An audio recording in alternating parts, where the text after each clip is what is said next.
this. Samantha Irwin, thank you so much for being on the Brick and Mortar Visibility Podcast. It's so great to have you. I'm excited to be here. Thank you for having me. Yes. So you are the owner of Kaizen Consulting. And before we just go into all the things about your specialty, your niche in business, what is the goal that you would like to have our listeners have at the end of this podcast? I would say the biggest takeaway, it's hard to consolidate. Biggest takeaway is that I would like to have people not be afraid to train their staff on with people skills. Don't be afraid of team training. Let's jump in. And even if it looks messy, because yes, task training is really important, but people skills training is really what moves your ROI needle in retention for customers and employees. So yeah, there. All right. So that's your teaser, everybody. So that is what we're going to get out of today's podcast. And I'm kind of excited about it because I have a bunch of different hats, as many of you do. You have your brick and mortar, you might have a side hustle, you might just do a fun job on your slower season or, help out a friend or whatever. And you as a business owner know the importance of that relationship with your client, with your potential customer, with other business owners. We tend to do it a little bit more naturally, but once we get to a team and building a team, no matter what age that team, like I have a dance studio, mine is a little younger, and training them and getting them excited about the mission and the vision of the brick and mortar. So before we dive into the nitty gritty, so Samantha, tell us a little bit about who you are, what you do, and who you serve. Okay, who I am, Samantha. What I do, I serve business owners, brick and mortar hospitality hire me to help curate their customer experience and train train and equip their staff with skills, the people skills, to increase their impact and influence in the business, which grows business financially and retains quality customers that become your mouthpieces. They become your biggest fans and they become valuable marketers for your business. So, Um, and yeah. where are you located? I'm physically located in Oregon, but Mm-hmm. with virtual, we can go wherever. And Yes. speaking, yeah. Okay. And I know your story, but can you give us the cliff notes of how you got to where you are in business and how you got Sure. here? I'll try Cliff Notes. So I have my Master's of Arts in Education, and I taught middle school for 13 years and loved it. It was so fun. I taught first grade 1 year and ran for the hills. Those first grade teachers are angels. I loved middle school, where I learned so much about galvanizing, inspiring, and educating crazy people. Like those kids are super fun. And I pulled that through line into when I stopped teaching and I bought a 21 room brick 3-story hotel, boutique hotel. And that was in about 2006. It hadn't been open consistently since the 1940s. So there was not an existing clientele. It was located in a town population 600. Yes, 600, where 80% of my staff came from that town. And it had no furniture. The people had auctioned off the furniture. So I dove into restoration for about 11 months, got a team. It was a lot of fun.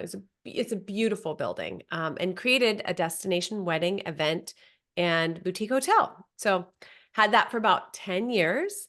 Some parent needs from my husband and I came up a bit sooner than we had anticipated. So I needed to sell the hotel and got asked straight away to do some consulting. And now I'm here. Here's where I am. So my passion is really creating those and teaching those customer service experiences, or teaching people how to give great customer service experiences. That's the products that I created and the training that I do. It's all about that. So yeah, that's my quick Clips Notes version. Yes. All right. So when does that business owner decide they need you? Like, what are those red flags, trigger points that we go, okay, I need help? Ah, there a couple of them. The people who work with me and work best are people who understand that they need to support their staff so that their staff can serve their customers very well. that business owner doesn't need to be in front of their staff. They're growing. They've maybe started out, they've got themselves and one or two. And as they're expanding, they're realizing, like, how do I make sure that when I'm not here, my customers or my guests are still are being served the way I want them to be Mhm. served, with Mhm. this specific quality of care. So that's oftentimes when people will come to me when it's private one-on-one consulting, or when they're using some of the tools. And then speaking, people come when they want to do a little mind shift about how important those frontline staff are. That Y- that they are Yeah. so important. Yeah. So what is that mindset change that leaders need to implement? Um, well, typically, and this is typically, if you're thinking about frontline service position, whether Mhm. it's hospitality, retail, so if it's like your front desk or your barista or your housekeeping position, or your greeter, your server, oftentimes customers don't see those as the most desirable of positions, right? They're like, Mhm. whatever, Mhm. whatever. I want to Mhm. talk to the owner. Mhm. Oftentimes, again, then the people who are working in those positions don't necessarily view them as that important. They're like, Mhm. oh, it's seasonal, it's a stepping stone. And that's true. That is true. But Mhm. the view of that they're not that important. And then oftentimes, sometimes, which is sad, the leaders may also have that same point of view. Mm. And it's got to be, if leaders and business owners want independence and freedom and still maintaining the quality of the customer service that they expect that their customers and guests get, then we have to change that mindset, because those people in those frontline positions have an incredible amount of power and influence Mhm. for the financial success or mediocrity of the business, and on the trajectory of the customer's day, which is close to my heart. Mhm. They have an incredible amount of influence. And Mhm. I just did a staff training. Typically, I'll do trainings for owners, but I partnered with our local chamber and visitors association. And I thought, after a governor's conference on tourism, and I thought, yeah, let's do an in-person staff training. And I took the first two modules of the course that I created and Mhm. consolidated it. And basically we said, owners, you're not coming. You're sending your staff, your frontline staff, and I'm going to feed into them. Mhm. And it was so much fun, Melissa.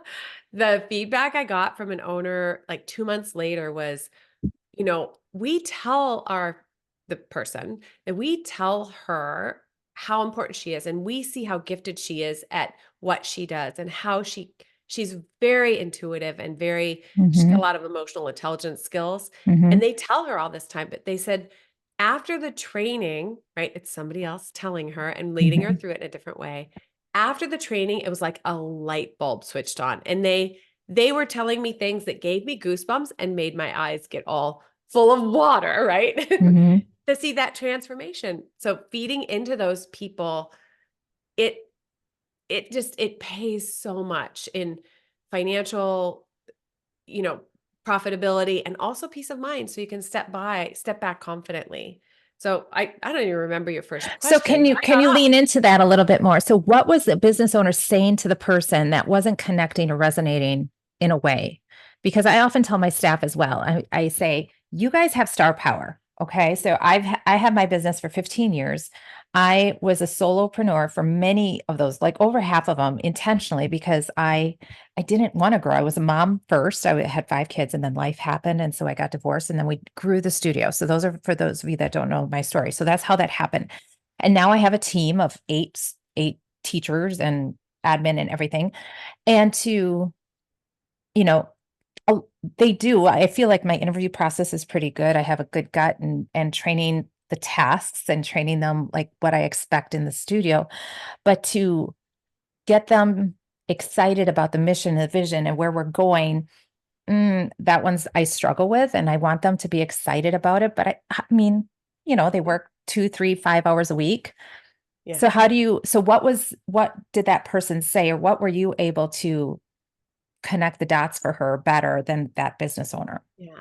Well, part of that is it's that what you talked about is not uncommon, because when I'm speaking to a group of 30 or 300, I'll ask this question, and no one ever raised their hand and said, "Oh, I started a business because my passion was really about training people." And so no, never. Mm-mm. Typically, you're passionate about the thing, the product or the service that you have, like you with your dance studio. And then you need the staff in order to help grow and scale. Mhm. So the things that, so my skills lie in that partnering with people who teach the tasks and then I teach the skills. So um teaching the people, like, first of all, I start with, it's a mindset shift and really telling them how important that they are, and bringing in a bunch of the things that I do from teaching to make it more interactive, so it really hits home with Mhm. quizzes, with games, with all sorts of things, so they understand their impact. That's step one. Mhm. They Staff have to understand that they're important. It doesn't matter if they feel like this is my dream job or this is a temporary thing I'm making money for college. It doesn't matter, because the impact that they have on the financial success of the business is the same. So, first step is helping them understand that. Mhm. Um, and then I, you have kids, and so Mhm.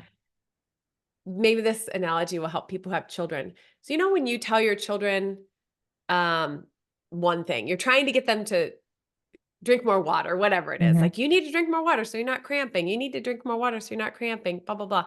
And you say it again and again and again. And then their aunt comes and says the same thing. And it's Mhm. like an epiphany that happened. They're like, oh, I should drink more water. Mhm. Right. Mhm. It's you as an owner say the same thing, or maybe saying the same thing, but having someone else come in or having a book read, it it just hits it from a different direction. It lends a different set of credibility so that staff really help to understand it. It's not just like, oh, my mom says drink more water, or oh, my boss says I'm important. Well, they just, don't want me to quit.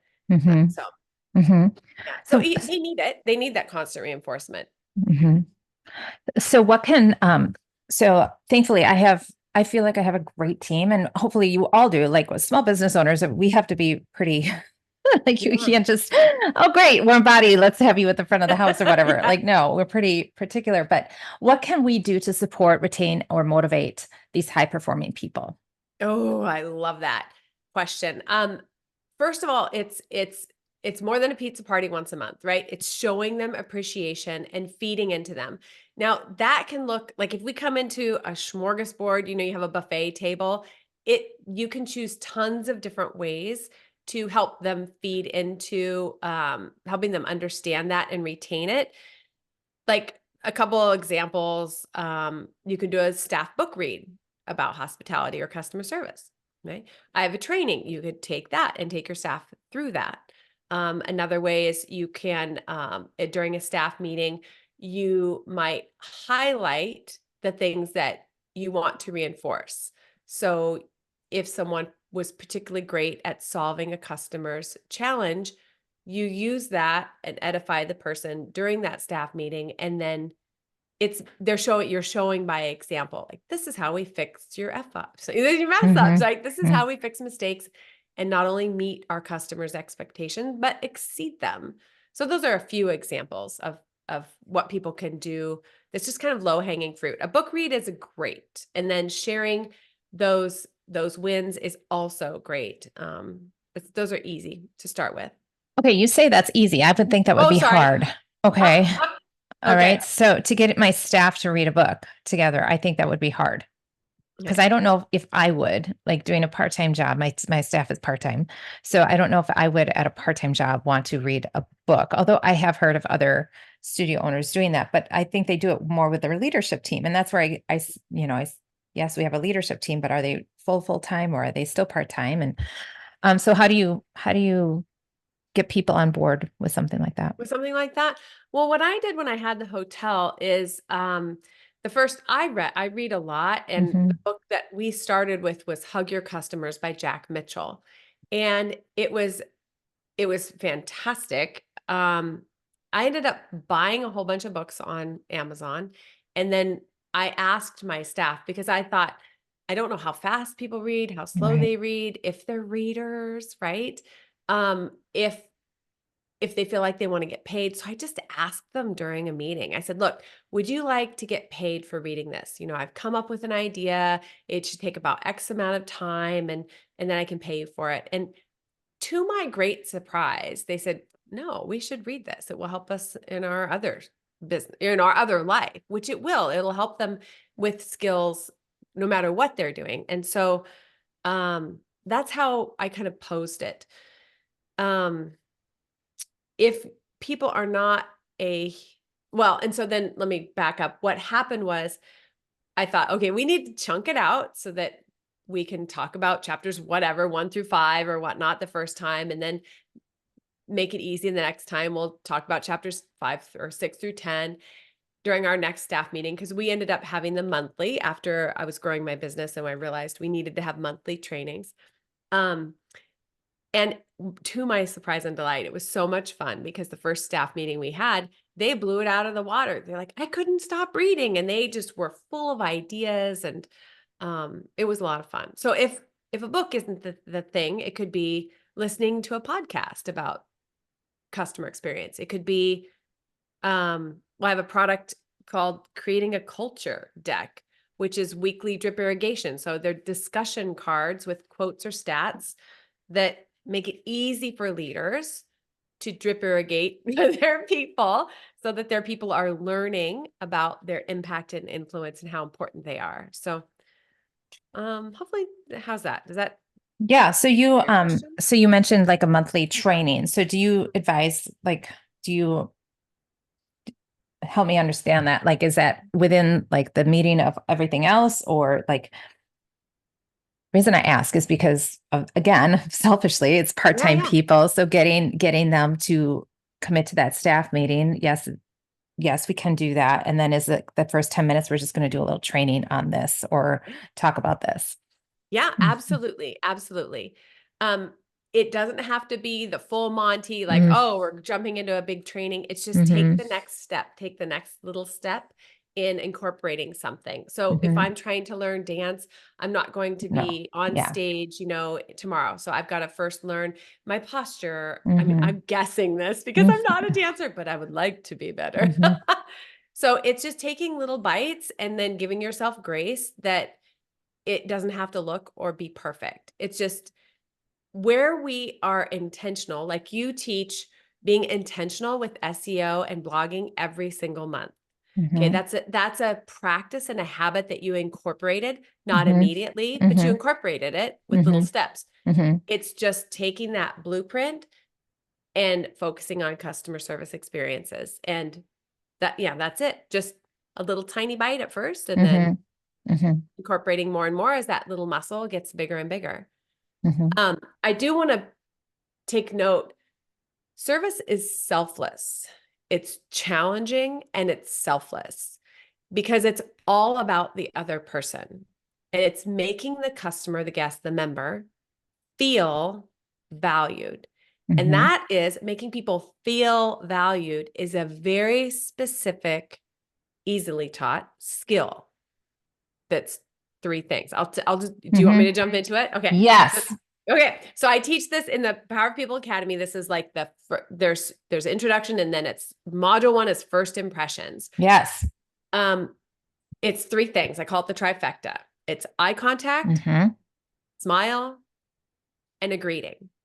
mhm, And when we're doing workshops, it's pretty fun to take people, they think, oh yeah, that's easy. I do that all the time. Why do I need to smile? Now I'm not saying you're a woman, you need to smile more. That's not what I'm saying. I'm saying if you are a front-facing customer service person and your goal is to make customers feel valued 100%, yes, you need to smile at them. And there's a fun Facebook group called So I Asked Them to Smile, where you can see the difference between a non-smile and a mhm, smile. And if you're a parent mhm, or a kid that's gotten the look from your parent, you know the impact of a look without a smile. mhm, So those 3 things, and you can do that on the phone. It's making someone feel welcome. And those things are extremely important. Eye contact, smile, and greeting. mhm, Sounds simple. In mhm, reality, to execute, it's very challenging mhm, because oftentimes people are focused on their task, or they're in something, or they don't want to be interrupted. And it takes an intentionality and practice. And I actually made myself practice this at the beginning of our marriage, because I would be home before Jeff, and it wasn't always easy. Yeah. Like, damn it, he's here. Or dang it, sorry. I just want to finish this up before I, greet him. But if my goal was to make him feel welcomed, or if you're having a party, right? If my goal is to make guests feel welcomed, I need to look at them. I don't need to keep cutting the charcuterie board. I need to smile at them so I don't look pissed, not ticked off, and I need to greet them. So yeah, those are 3 things. Yeah. And if you know their name, say their name. Oh, yes. That's a big one. Yeah. Yeah. That's a great one. People love to hear their name, Yeah. or even a compliment. Like, I love it's a podcast, but you got a sweet Pink Floyd shirt on, which I love today. Yeah. And there's a way to compliment people that's not creepy. Like when we had the hotel, I wouldn't say to a man, oh, that shirt looks good on you. I would say, that's a good looking shirt. And it's very different. I'd say, that's a good looking shirt. And then I would follow it up with something like, I wish my husband would wear, bringing in I'm not flirting. I'm actually giving you a compliment. Or a woman like, oh, those are great earrings. People love to have people notice little things, and it makes those connections more meaningful. I'll even do it to get better service when I go places. Compliment the person who's serving me on something. Makes a huge difference. Huge difference. I know these little tricks, and it's so true. And it's simple, but it's not. Like, you kind of, I find myself having to practice it sometimes, because sometimes you just want to be off. Like you said, like, oh, sugar, I don't want my kids home yet. I want to finish this and but yeah. Okay. So you touched on that. Thank you so much. And then the last thing I want to talk about is, you talk about, languages. You know what I'm talking about, right? Languages of appreciation. Yes, that's a fun workshop. That's a very fun one. Yeah. Tell me a little bit about that, because like, I assume, but I would tell me more about it. I assume where this is going. Yeah, and I'll use since I'm imagining you're thinking about your own business, which is great. So each person has a different way that they feel appreciated. So as we're trying to make customers feel appreciated, the foundation is supporting our staff, because they're the people who do it. So I've worked with, there's a workshop I did. So this is an example. So it was a smaller staff. It was an executive director of a chamber, and she and I are opposite the table. And then her staff, I think there were 4 of them, or 2 on one side of the table, 2 on the other side of the table. And I knew from having talked to this director that she was very excited. Her staff is amazing, and she's very excited to give them this award and give them a bunch of kudos in their annual membership dinner, which was hugely, it was big event. And so we walked through this worksheet, and I asked, for them to share. And I remember specifically, this young man said, oh yeah, I'll share. He said, I love words of affirmation. I love it when people give me kudos for what I've done. And I looked up and glanced at the executive director, and I saw her posture change. Like she kind of got taller, you could see she was like, oh gosh, I'm so excited because I'm going to nail this tomorrow. And he immediately followed it up with, but I really like it done in private. I don't like it public. And that was her exact reaction. She's like this look of, yeah. That's so funny. Yeah, he had no idea about the thing. So she quickly pivoted, but languages of appreciation is so tendencies, like, and you might think of love languages. There's the books, the 5 love languages. There's also the languages of appreciation in the workplace. That book, and then Work Happy by Joe Geisler. That's where I conglomerated the 2 to create this workshop. But it's finding out what floats their boat, basically. Yeah. Because we need to check their boxes if we want our staff to stay engaged, feel appreciated and motivated and be productive. Is it written notes? Is it gifts? And it changes over time, and it's different. So we need to ask again. I have it as part of the onboarding process for people that I work with. I give them a little sheet. Like if they want an easy, like cheat sheet, like here's some questions you can ask, and then revisit it again because it does change. Yeah. So yeah. And the way Yeah. that we feel appreciated, like for example, I love words of affirmation, especially when they're publicly given to someone else about me. Okay. Mm-hmm. So that really floats my boat. Um, is it, and I also like gifts, but I don't like any gift, right? Because I'm not a big plastic user. So if someone sends me a bunch of chocolate and plastic, I'm like, oh, thanks. I want to be Mm-hmm. gracious. Mm-hmm. But specifically dialing down and the things that I really like to receive, we tend to want to default to give that and show our appreciation to people in the same way. And Mm-hmm. we may be really missing the mark, right? Like Mm-hmm. if someone's not really motivated by cash bonuses, like why would I waste a $300 cash bonus when I could get them a $50 gift certificate, or, tickets to this, whatever, a show for $50 and they're going to be over the moon about it. So Mm-hmm. yeah. Yeah. Yeah.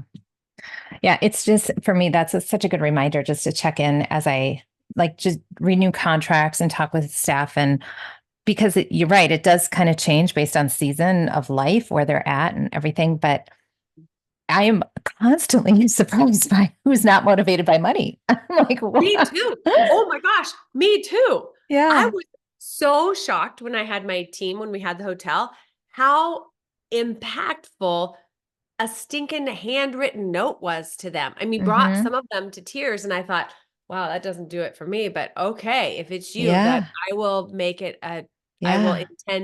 Be make an intentional. yeah. Intentional. Yeah.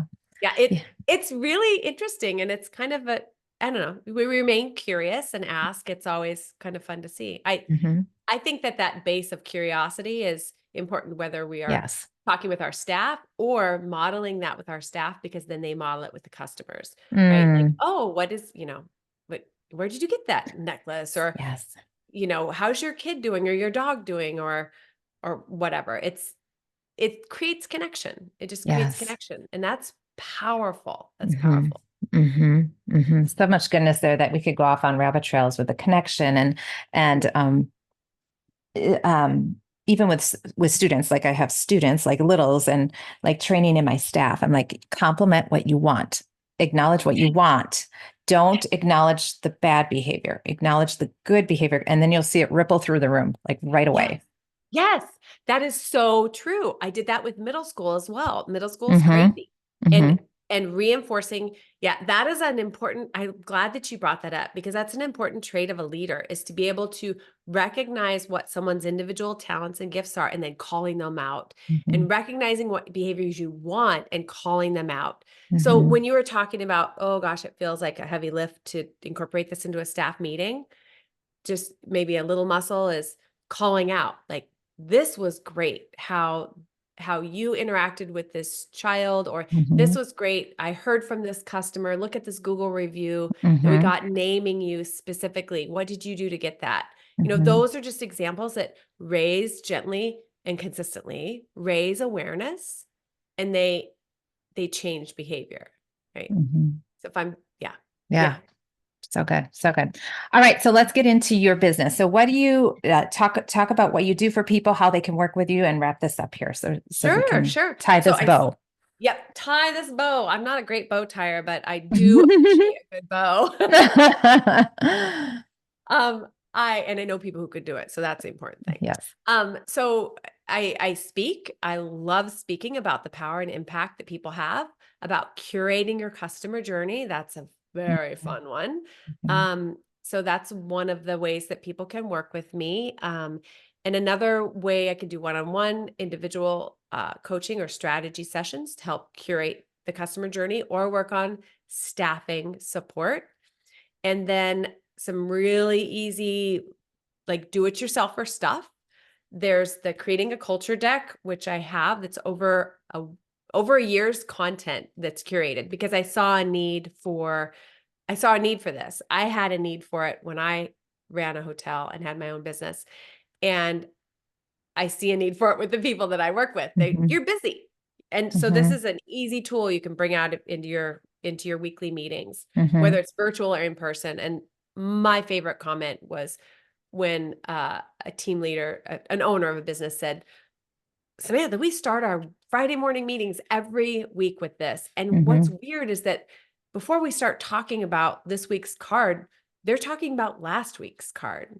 And I thought, I was like one of those blow up balloon things you see outside the cars that like wiggle. In my mind, that's what I was like, do you realize how exciting this is? Your staff is now drip irrigation. They're thinking about your business when they're not there. And then the other tool that's more of an in-depth is called the Power of People Academy. And that's the hospitality boot camp. 6 weeks where I teach your staff via video all of those things, like from how important they are to how to make a good first impression, sales versus service so they can upsell, they understand their value, Pareto principle, which is that 80-20 rule, why that's important. And then the final module is congratulations, you screwed up. How to fix the mistakes when they happen in order to change the narrative and exceed expectations. So there's 3 steps that I teach there in that video. And so it's designed, or that module, and that course is designed for leaders to take with their staff the first time because it teaches the information. Each module has a takeaway worksheet or something like that so that they can apply what they're learning to their own experience to the business. Okay, to up-level those skills. So go through it the first time, and then after that, use it as onboarding for new people. When I had the hotel, in the various stages of learning what to do and not to do with hiring and moving from desperate to hire to desirable, there was a 3-hour course. It's not available anymore, but it was at the time, and it was about hospitality. It was super cheesy and hilarious. And so I made it as a requirement, like you have to get your Q care training. This is a 3 free-hour course that you need to do, and your food handlers and your service license. And so what I found was that course gave my staff common language, and it solidified our core mission and values. And so that's what the Power of People Academy does for business owners, as long as their priority is their people. So yeah, those are the different ways. Hopefully that wraps it up. Yeah. I don't know how messy of a bow that was, but no, it's all good. Okay. So, and tell people where to find that. Sure. Is my website's the best way, kaizen.zone. So www.kaizen.zone, ZONE. All right. No .com. We went different. You did. All right. And we'll put that on the show notes, of course. Everything will be linked up. And this is very just intriguing because we all know the importance of relationships, of creating business and growing business and up-leveling your business. But that relationship with your staff to the client, that's game-changing. And I just a side note, I do remember one of my team members, we have 6-week sessions, and that's lovely for families because it gives them that flexibility. But back in the day, we didn't have an auto enroll, so they could drop out. And that one teacher, she lost like over half a class, and she was intuitive. She's like, "Do I need to be concerned? Like, is there something that I need to be doing better?" And I just appreciated her question and being insightful and aware that, like, she knew her value in the studio. And if she lost students, and she didn't lose the students, is because they were younger, and we gave them that option to withdraw every 6 weeks or renew, whatever I'm trying to say. But I just love that. And that star power of our team. We need our team to be shining examples and growing our business. I love that you recognized that in her and then encouraged her. So, because you're right. I mean, that story tells me a lot, that you're really insightful as a leader and that you want to support your staff, because that even just leaning into her question and helping support her to figure it out. And that is hugely important. And you're right. She's a very valuable. She was. When someone thinks about that and is taking responsibility and ownership, and then when we can come and support them as leaders to say, okay, well, what can we do? And give them the grace to mess up, because we all do. Yeah. That's how we get better and grow. Yeah. Yeah. Exactly. I love this. Thank you so much, Samantha. This was lovely. I appreciate you taking the time to share with us on the Brick and Mortar Visibility Podcast. Go visit her website, and I'm excited. If you enjoyed and got value out of this podcast, please take a screenshot of it and tag both of us on social, and we will shout you out as well. That would All be right, great. everybody. Yeah. Have a great week, everybody. We'll see you here same time, same place next week. Peace. Bye-bye.